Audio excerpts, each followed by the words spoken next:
لا حول ولا قوة إلا بالله العلي العظيم حسبنا الله ونعم الوكيل نعم المولى ونعم النصير أعوذ بالله من الشيطان اللعين الرجيم بسم الله الرحمن الرحيم حمدا لك يا ذا الجود والإحسان والفضل والطول والامتنان وصلاة وسلاما على من لا ينطق عن الهوى إن هو إلا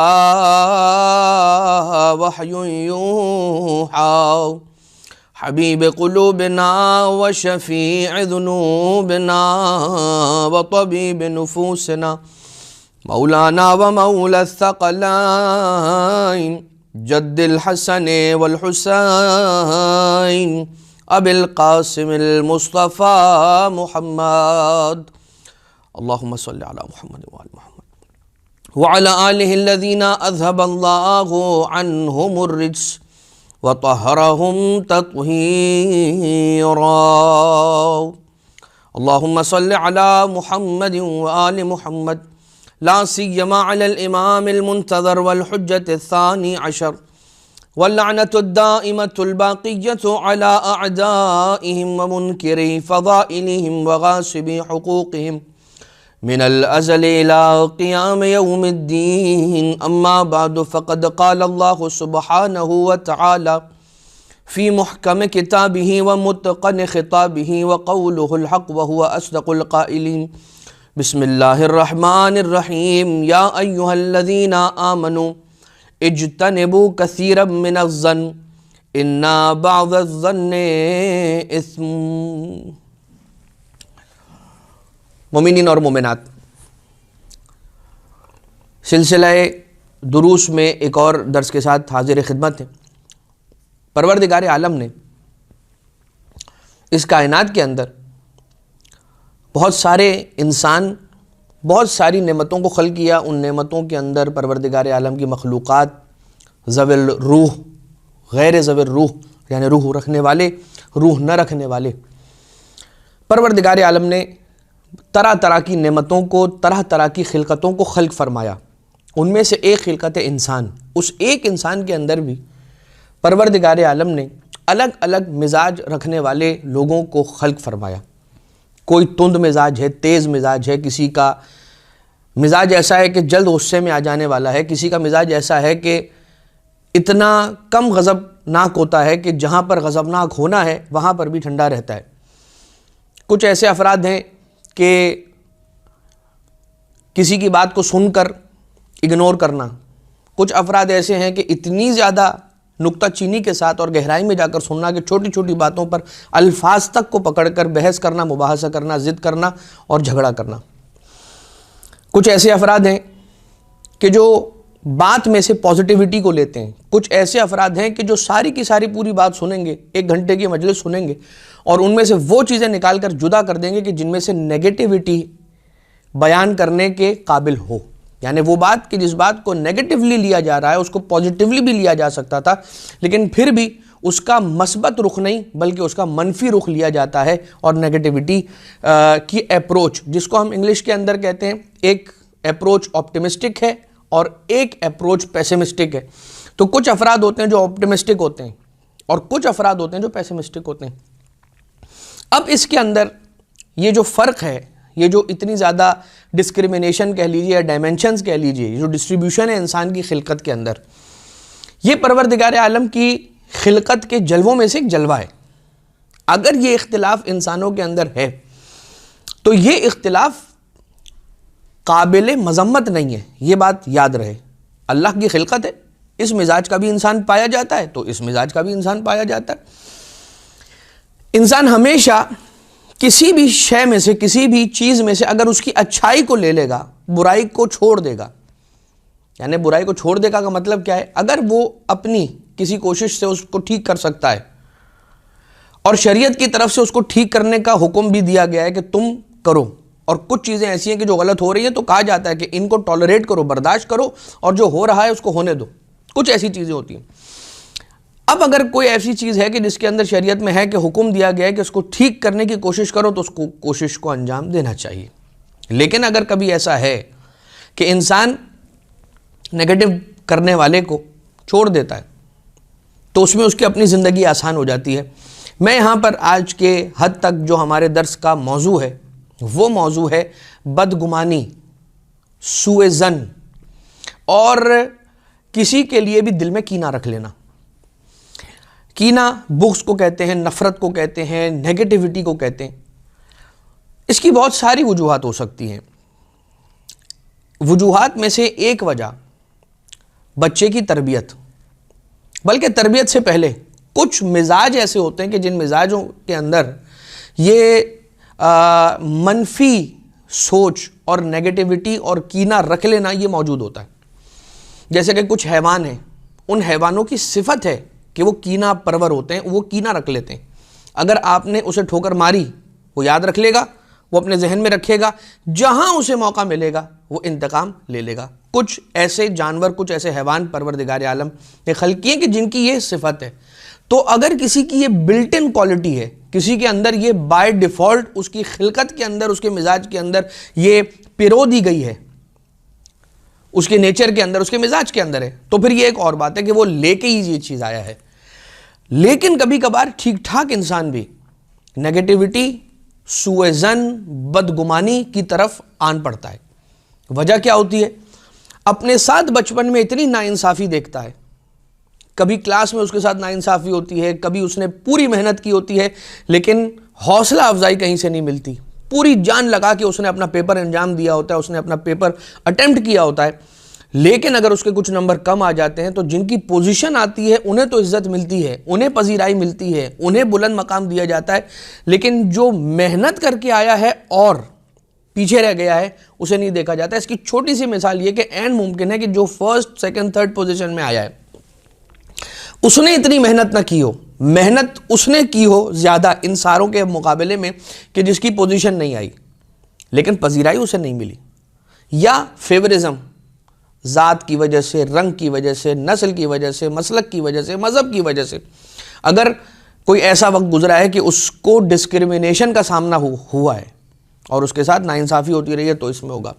کبھی کبھار والدین بچوں کے ساتھ 1، 2، 3 اولادیں، متعدد اولادیں، بھائی بہن، ان میں سے کسی کا زیادہ خیال رکھا جا رہا ہے، کوئی زیادہ لاڈلا ہے تو کوئی دوسرا کم لاڈلا ہے. اگر یہ چیزیں کانسٹنٹلی، کنٹینیوسلی اگر ہوتی رہیں تو ایک وقت آتا ہے کہ اس دوسرے بھائی یا دوسری بہن کے لیے وہ جو دوسری اولاد ہے جس کے سامنے یہ سب ہو رہا ہے، وہ ذہن کے اندر یہ سوچتا ہے کہ میرا بھی تو حق ہے کہ مجھے محبت ملے، میرا بھی تو یہ حق ہے کہ جو عزت اسے دی جا رہی ہے مجھے بھی دی جائے. اب ایک چیز اور ہے، گھروں کے اندر بہرحال ہم گھروں کے مسائل ڈسکس کرنے یہاں نہیں ہمارا موضوع ہے، لیکن یہ ہوتا ہے ایک بہو کے سامنے دوسری بہو کی تعریف کرنا. تو پھر آٹومیٹیکلی اگر دو ان بہوؤں کے اندر محبت ہے تو اگر ساس ایک بہو کی دوسری بہو کے سامنے تعریف کرتی ہے تو چاہتے نہ چاہتے دوسرے کے دل میں اس کے لیے کینہ آ سکتا ہے. اور یہ ایک بہرحال فطری تقاضے ہیں اور یہ چیزیں نیچر سے بہت قریب ہیں تو ہوتی ہیں. اب یہ ایک آن گوئنگ پروسیس ہے کہ جو اس دنیا کے اندر چلتا چلا جا رہا ہے. انسان کو اسی معاشرے کے اندر رہنا ہے. انسان ہیومن جو ہے وہ ایک سوشل اینیمل ہے. ہم کیا کہتے ہیں؟ انسان اسی معاشرے کے اندر پلنے والا، بڑھنے والا ایک فرد ہے، اکیلے نہیں، اپنی ایک اکائی کے اندر نہیں، اسے جمعیت کے اندر، اسے ماسس کے اندر رہنا ہے، لوگوں کے ساتھ چلنا ہے، ان کی کامیابیوں کو اپنی آنکھوں سے دیکھ کر خوش ہونا ہے. یہی وجہ ہے کہ روایتیں کیا بیان کرتی ہیں کہ جب تم کسی کی کامیابی کو دیکھو تو پروردگار عالم کی بارگاہ میں یہ دعا کرو کہ اے خدا جس طرح سے تو نے اسے عطا کیا مجھے بھی عطا کر، تیرے خزانے میں کمی نہیں ہے. اب آ جائیے اس کا ڈائریکٹ لنک کیا سمجھ میں آیا؟ کینہ اگر دل میں ہے تو اس کے ساتھ لگی ہوئی کچھ چیزیں ہیں. یعنی یہ ایک برائی نہیں ہے، یہ ایک ایسی برائی ہے کہ جو بنیاد ہے اور اس بنیاد کے اندر پڑنے والا بیج ایک ایسا تناور درخت بنتا ہے کہ جس کے پھل جھوٹ ہے، حسد ہے، بغض ہے، انسان کی بے چینی ہے اور بہت ساری چیزیں جو انشاءاللہ ابھی درس کے دوران آ جائیں گی. کیا وجہ ہوتی ہے؟ بہت ساری الگ الگ وجہیں. ایک انسان کے مزاج کے اندر ہونا، دوسرا فیورزم کا ہونا، تیسرا کبھی انسان کی خود اپنی اہلیت نہیں ہوتی. انسان اگر کامیاب لوگوں کو دیکھتا ہے اس دنیا کے اندر تو اس کی اپنی اہلیت اگر نہ ہو اور وہ اس مقام تک نہیں پہنچ پاتا تو وہ کیا کرنا شروع کر دیتا ہے؟ لوگوں کے درمیان اس کی برائیاں کرنا شروع کر دیتا ہے، اس کے بارے میں نیگیٹو باتیں ماسز کے اندر اور پبلک کے اندر پھیلانا شروع کر دیتا ہے، کیونکہ خود محنت کر کے اس مقام تک پہنچنے کی اہلیت صلاحیت نہیں رکھتا. تو اب صرف اس کے پاس ایک ہتھیار رہ جاتا ہے، اور یہ پھر کینہ سے جڑی ہوئی ایک اور برائی ہے، روحانی برائی کہہ لیجئے یا انسان کے دنیا و آخرت دونوں کو خراب کرنے والی چیز. مولا کائنات علیہ الصلوۃ والسلام نے فرمایا غیبت کس کا ہتھیار ہے؟ بزدل انسان کا ہتھیار ہے، انکیپیبل انسان کا ہتھیار ہے غیبت. جو کچھ نہیں کر سکتا غیبت کرنا شروع کر دیتا. اب ہم بات کو آگے بڑھاتے ہیں. قرآن کریم کی آیت بسم اللہ الرحمن الرحیم، یا ایھا الذین آمنوا اجتنبوا کثیرا من الظن. یاد رکھو سوء ظن، برے گمان، برے خیالات، نیگیٹیوٹی، اس سے اجتناب کرو. کثیرا من الظن، بہت سارے، بہت زیادہ ظن کرنا، بہت زیادہ برا سوچنا. اب میں نے یہ کیوں کہا؟ کیونکہ قرآن کریم میں کثیرا من الظن نے لکھا ہے، من الظن نے صرف نہیں لکھا ہے. کثیرا من الظن یعنی بہت زیادہ، ہر چیز کے اندر برا سوچنا، اس کو منع کیا گیا ہے. کیونکہ جب ہم یہ کہتے ہیں کہ نیگیٹو نہیں سوچنا چاہیے تو پھر یہاں پر کوئی سوال کر سکتا ہے کہ پلاننگ کا حصہ یہ ہے کہ انسان نیگیٹیوٹی کو ساتھ لے کر چلے. اگر خدا نخواستہ جو ہم جس طرح سے چل رہے ہیں، اگر اس میں چلتے چلتے کوئی خرابی آتی ہے، کوئی پلان اگر ہمارا فیل ہوتا ہے، یا کوئی جو ہم نے پہلے سے سوچ کے رکھا ہے اور فورکاسٹ کیا ہوا ہے کہ یہ کام آگے جا کر اس طرح سے ہوگا، اگر وہ نہیں ہوتا تو آپ نے اس کے لیے کوئی پلان بی سوچ کے رکھا ہے یا نہیں رکھا ہے. تو نیگیٹیوٹی تو بہرحال ایک حصہ ہے پلاننگ کا، کہ انسان یہ سوچ کر چلے کہ اگر ہماری توقعات کے مطابق یہ کام انجام نہ پایا تو پھر ہم کیا کریں گے، وہ ایک الگ بات ہے. لیکن کثیرا من الظن نہیں کرے. ان بعض الظن اثم، اس لیے کہ کچھ ظن، کچھ گمان ایسے ہیں، کچھ خیالات ایسے ہیں کہ جو اثم ہیں، جو گناہ ہیں، جو پروردگار عالم سے دور کر دینے کے موجب بنتے ہیں. کیا انسان، بہت بڑا سوال ہے یہ، فطرت سے بہت قریب ہو کر آپ سارے اپنی اپنی زندگیوں کے اندر اس سوال کو لے کر جھانکیں، یار وہ میرے بارے میں کیسا سوچتا ہوگا؟ میں کسی سے ملنے جا رہا ہوں، راستے میں کیا خیال کرتا ہوں؟ دو چیزوں کا خیال کرتا ہوں. میں اس سے کیا بات کروں گا، میں اس سے کیا پوچھوں گا، میں اس سے کیا ڈسکس کروں گا. دوسری بات، وہ میرے بارے میں کیسا سوچتا ہوگا، وہ میرے بارے میں کیا خیال رکھتا ہوگا، وہ مجھے کیسا سمجھتا ہوگا.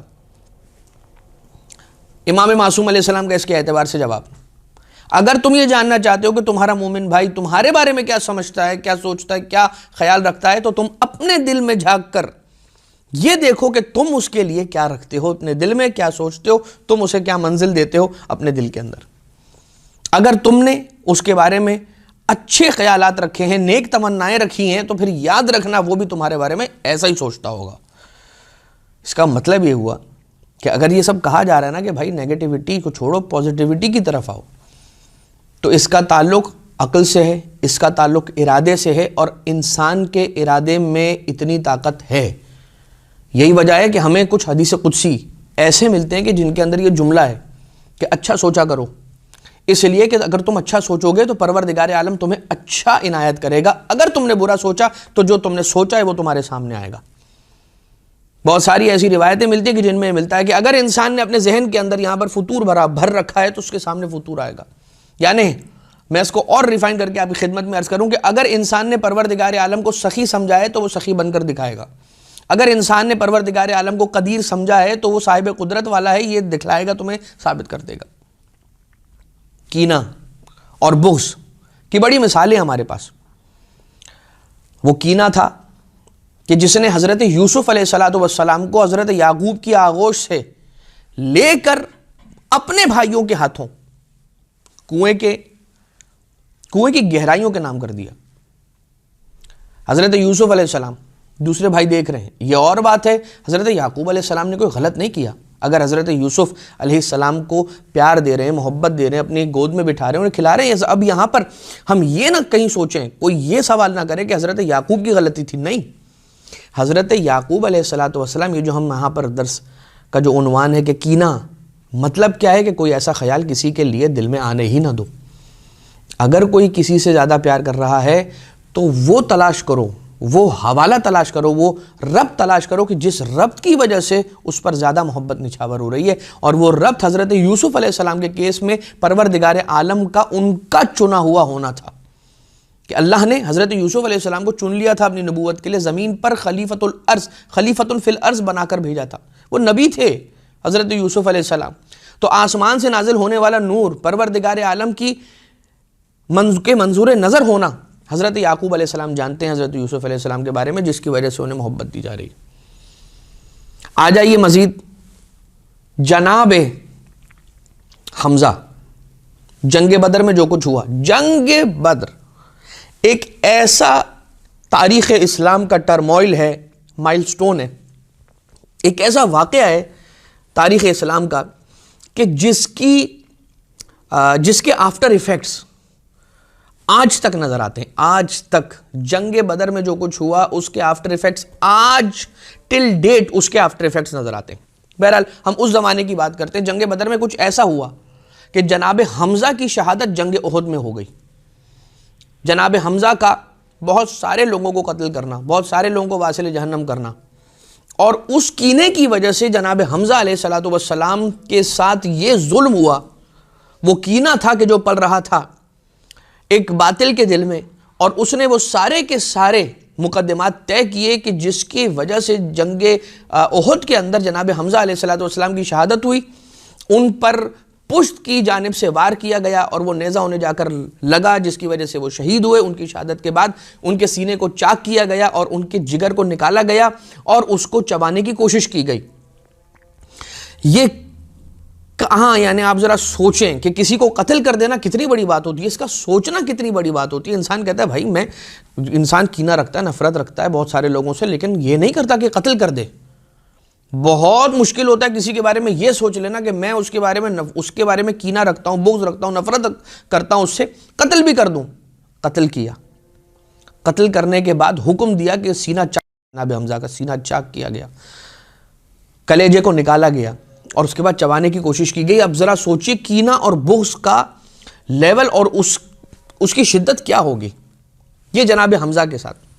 یحییٰ ابن اقسم وہ چیف جسٹس ہے کہ جو امام محمد تقی جواد علیہ السلام کے دور میں، اور آقا 8 سال کی عمر مبارک ہے، منصب امامت پر فائز ہو گئے۔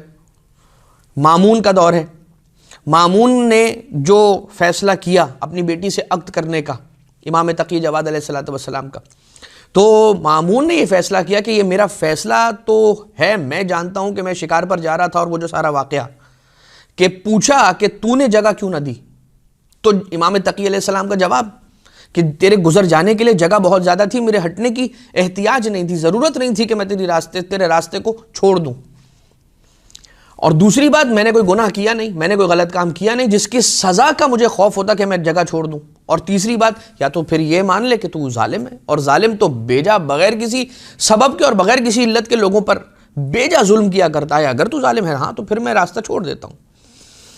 یہ بات اور کچھ اور بھی کمالات کہ لوگوں کے ساتھ، بچوں کے ساتھ کھیل میں ملوث نہ ہونا، انوالو نہ ہونا، بچوں کے ساتھ دور سے کھڑے ہو کر کھیل کا صرف ملاحظہ کرنا، دیکھنا، یہ ایسی چیزیں تھیں کہ جس نے مامون کو اس بات پر قائل کیا کہ اگر یہ ابن الرضا ہیں تو واقعی میں وہ کمالات بھی اس بچے میں منتقل ہوئے، یعنی کہ امام معصوم علیہ السلام، امام جواد علیہ السلام۔ اس نے طے کیا کہ اپنی بیٹی سے عقد کرنا ہے، لیکن اس فیصلے کو جسٹیفائی کرنے کے لیے جو دربار میں اتنے سارے وزیر اس نے پال رکھے تھے، ان کو جواب دینا اس کے لیے مشکل تھا، تو اس نے خود اپنے فیصلے کو جسٹیفائی کرنے کے لیے ایک محفل کا انعقاد کیا اور کہا کہ عالم اسلام سے جتنے علماء ہیں، جو سوال رکھنے والا ہے آ جائے، ہمارے پاس ایک عالم ہے جو تمہارے سوالوں کے جواب دے گا۔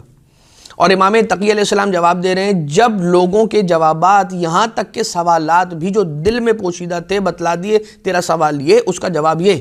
3 دن میں 30,000 سے زائد تقریباً سوالوں کے جوابات امام تقی جواد علیہ السلام نے ارشاد فرمائے، یہاں تک کہ لوگ کہنے لگے کہ یہ جو تخت خلافت پر بیٹھے ہوئے ہیں، اگر وارث علم انبیاء یہ ہیں، یہ بچہ یعنی کہ جو بچے لوگ انہیں بچہ کہہ رہے ہیں، وگرنہ سن و سال کی قید میں مقید نہیں ہوتا امام، تو اگر یہ علم انبیاء کا وارث ہے جو کہ بات نظر آ رہی ہے، تو پھر یہ تخت خلافت پر بیٹھنے کے زیادہ حقدار ہوتے ہیں۔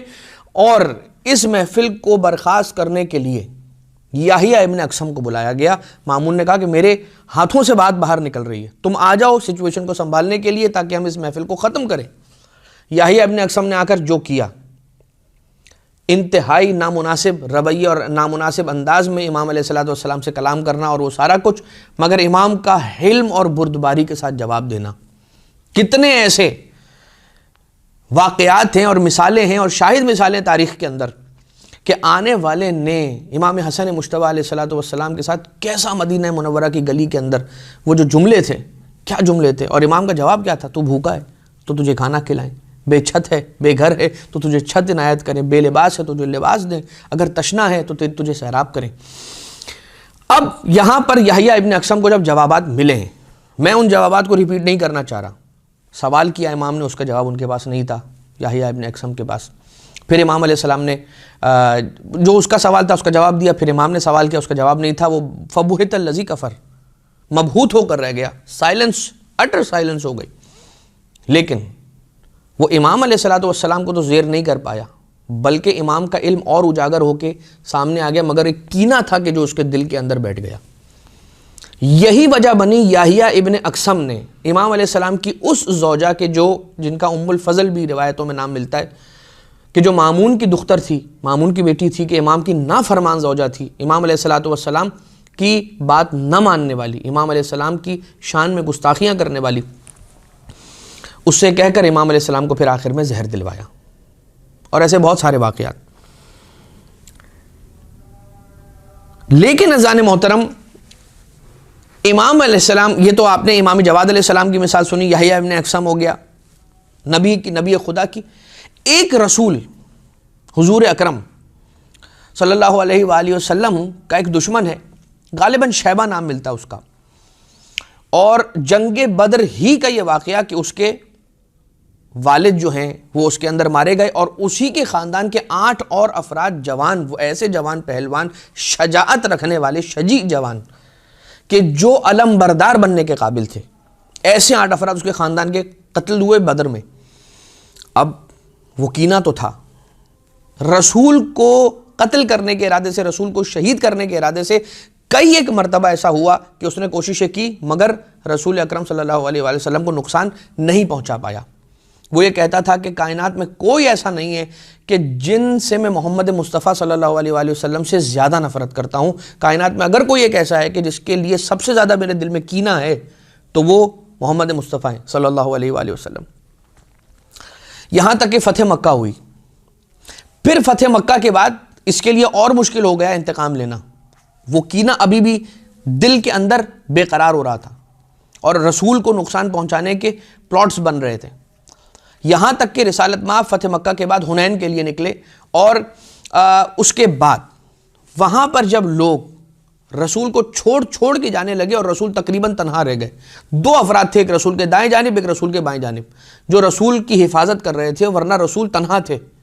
تو یہ شخص آتا ہے اور آنے کے بعد رسول کی پشت سے رسول پر وار کرنا چاہتا ہے، یہاں تک کہ ایک بجلی آسمان سے نمودار ہوتی ہے اور وہ اس شخص کو روک لیتی ہے رسول اکرم کو نقصان پہنچانے سے، وہ رسول کو نقصان نہیں پہنچا پاتا، اور وہ یہ کہتا ہے، غالباً شیبہ ہی نام ہے، وہ یہ کہتا ہے، عقبہ، شیبہ، ابو البختری، یہ لوگ ان میں سے یہ ایک ہے جو رسول اکرم کو مکہ مکرمہ میں مسجد الحرام کے سامنے آ کے وہ ہڈی کو بھوسا بناتے ہوئے، اور سورہ یاسین کی آیت ہے، من یحیی العظام وہی رمیم، ان ہڈیوں کو جو پاؤڈر بن گئی ہیں ان کو کون دوبارہ زندہ کرے گا؟ تو یہ ان لوگوں میں سے تھا۔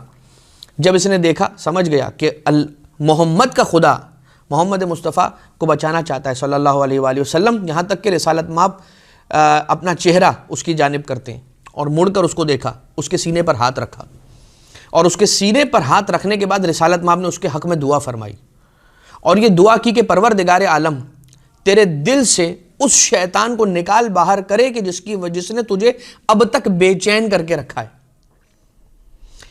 یہاں تک کہ رسالت مآب کے اس سینے دشمن رسول کے سینے پر رسول نے ہاتھ رکھا اور دعا فرمائی، اور اس کے بعد کہتا ہے کہ اس دن کے بعد سے کائنات میں جس ہستی سے مجھے سب سے زیادہ محبت تھی وہ محمد ابن عبداللہ صلی اللہ علیہ وآلہ وسلم تھے۔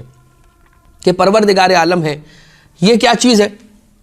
رسالت باپ نے کیا دعا فرمائی کہ خدا تیرے دل سے اس شے کو نکال دے کہ جس نے تجھے بے قرار رکھا ہے، بے چین رکھا ہے. یہ جو کینہ ہے، باٹم لائن ہے، اس کو بھول جانے کے لیے، اس سے بچنے کے لیے، نیگیٹیوٹی کو دور کر رکھنے کے لیے آپ جائیے وہ افراد کے جو کاؤنسلرز ہیں، وہ افراد کے جو میڈیٹیٹرز ہیں، جو افراد اسپریچول ہیلنگ کے لوگ ہیں، جو روحانی بہتری انسانوں کے اندر لانے کے لیے، آج یہ ہوتا ہے نا کہ ہم اسپریچول ہیلنگ کی طرف بڑھ رہے ہیں، آج ہم میڈیٹیشن کی طرف بڑھ رہے ہیں. یہ سب ہمیں کیوں کرنا پڑ رہا ہے؟ اس لیے کہ وہ دین کے جو دین مبین اسلام ہے کہ جس میں صرف جسمانیات کی طرف نہیں، روحانیات کی طرف بھی توجہ دی گئی ہے، ہم اس دین سے ہٹ گئے. جو اہل بیت اطہار علیہ السلام کو یہ بات یاد رکھیے گا، جو دامن اہل بیت اطہار کو چھوڑتا ہے تو پھر وہ در بدر کی ٹھوکریں کھاتا ہے. اور پھر جو افراد اہل بیت کے در پر نہیں ہوتے، وہ سکون اگر تلاش کرتے کرتے کسی در پر پہنچتے ہیں تو وہ در اہل بیت اطہار کا در ہے. مطلب کیا ہوا؟ ریورس سائیکل چلتا ہے. جو اہل بیت کے در پر ہیں انہوں نے اہل بیت اطہار کی تعلیمات کی قدر نہ کی، محروم ہو رہے ہیں. اور جو افراد اہل بیت اطہار کے در سے دور ہیں، اگر وہ حق پہ آنا چاہتے ہیں، اہل بیت اطہار علیہ السلام حکم خدا سے ان کا دامن، ان کا ہاتھ تھامتے ہیں اور انہیں اپنے قریب کر لیتے ہیں. اس بات کا خیال رکھنا بہت ضروری ہے. کوئی کتنا ہی لاکھ کہتا رہے یہ اہل بیت اطہار کی تعلیم یہ کیا آؤٹ ڈیٹڈ چیزیں، یہ قال الباقر، یہ قال صادق علیہ السلام، چھوڑو اس کو، یہ کیا دقیانوسی باتیں. نہیں، یہ وہ باتیں ہیں کہ جو ان کے نمائندوں نے کی ہیں، ان کے اماموں نے کی ہیں، ان کے خاص ریپریزنٹیٹیوز بندوں نے کی ہیں، معصوموں نے، کہ جس اللہ نے کائنات خلق کی ہے، اس کائنات کو خلق کرنے کے بعد اگر مینول بنایا جاتا ہے، کسی بھی مشین کو خلق کرنے کے بعد مینول بنایا جاتا ہے کہ یہ مشین چلے گی کیسے، اس کا ڈائسیکشن کیا ہے، اس کو ڈائسیکٹ کریں. اگر اس مشین کو ڈائسیکٹ کرنا ہے تو آپ کو وہ کتاب چاہیے کہ اس کو کھول کے دیکھیں، اس کی تجزیہ تحلیل کریں. اس کو اہل بیت اطہار کو وہ علم پروردگار عالم نے عطا کیا ہے کہ میری مخلوق کیسے چلتی ہے، یہ دنیا کیسے چلتی ہے. وہ علم اللہ نے رسول اور اولاد رسول کو عطا کیا ہے. خیر، مولا کائنات علیہ السلام کی ایک حدیث ہے، احسنوا ظنونکم باخوانکم. یاد رکھو اپنے جو خیالات ہیں نا، اپنے بھائیوں کے لیے اپنے خیالات کو اچھا رکھو، ہمیشہ اچھا رکھو. کسی کو دیکھ رہے ہو ترقی کر رہا ہے، اس کے بارے میں اچھا خیال رکھو. خدا سے دعا کرو، اس کی رحمت اور اس کی وسعت قدرت کے اندر شک نہ کرو کہ اسے مل گیا مجھے نہیں ملے گا، میں پیچھے رہ گیا. نہیں، ہو ہی نہیں سکتا. اب آ جائیے ایک بہت اچھی بات، بالکل آئیے آخری بات اور اسی پر اختتام ہو جائے گا. انسان، پروردگار عالم نے کیا کہا کہ کینہ سے بچو، بدگمانی سے بچو، سوء ظن سے بچو. تو کیا ہوگا؟ تمہارے دل میں سکون آئے گا. اگر انسان کینہ میں آ جائے، نیگیٹیوٹی کی طرف آ جائے، تو یاد رکھیے گا کسی کے ہاتھ سے ایک گلاس پانی کا لے کے پی نہیں سکتا، کیونکہ وہ نیگیٹیوٹی اس کے اندر موجود ہوگی. کہیں اس پانی میں اس نے کچھ ملا کر تو مجھے نہیں دیا ہے. اگر میں کسی مومن کے گھر پر جاتا ہوں اور کھانا کھانے کے لیے بیٹھتا ہوں، دسترخوان پر کچھ لا کے رکھا جاتا ہے، اور میں چونکہ سوء ظن رکھنے والا انسان ہوں، ہر چیز کے اندر نیگیٹو سوچتا ہوں، تو یہ بات یاد رکھیے گا کہ میں وہ ایک لقمہ بھی نہیں کھا سکتا اس کا. اپنی زندگیوں کو آسان بنائیے، کینہ پروری سے اپنے آپ کو محفوظ رکھیے. اس کا علاج کیا ہے؟ ایک دعا ہے، اور وہ دعا یہ ہے کہ ربنا اغفر لنا وَلِإِخْوَانِنَا الَّذِينَ سَبَقُونَا بِالْإِيمَانِ وَلَا تَجْعَلْ فِي قُلُوبِنَا غِلًّا لِلَّذِينَ آمَنُوا رَبَّنَا إِنَّكَ رَؤُوفٌ رَحِيمٌ. یہ دعا ہے. اس دعا کو کثرت کے ساتھ پڑھتے رہیں اور اپنے آپ کو برے خیالات سے، بد ظن سے، سوء ظن سے، بدگمانیوں سے، کینہ پروری سے بچا کر رکھیں، اس دعا کے ساتھ کہ اللہ اپنے ذکر کے صدقے میں ہم سب کو اطمینان قلب نصیب فرمائے، ہم سب کو ایک اچھی زندگی، اور جیسا پروردگار عالم چاہتا ہے، رسول چاہتے ہیں اور ان کی اولاد چاہتی ہیں، اس طرح سے اپنی زندگی کو گزارنے کی ہم سب کو توفیق عنایت فرمائے. ربنا تقبل منا انک انت السمیع العلیم بجاہ محمد و آلہ الطیبین الطاہرین.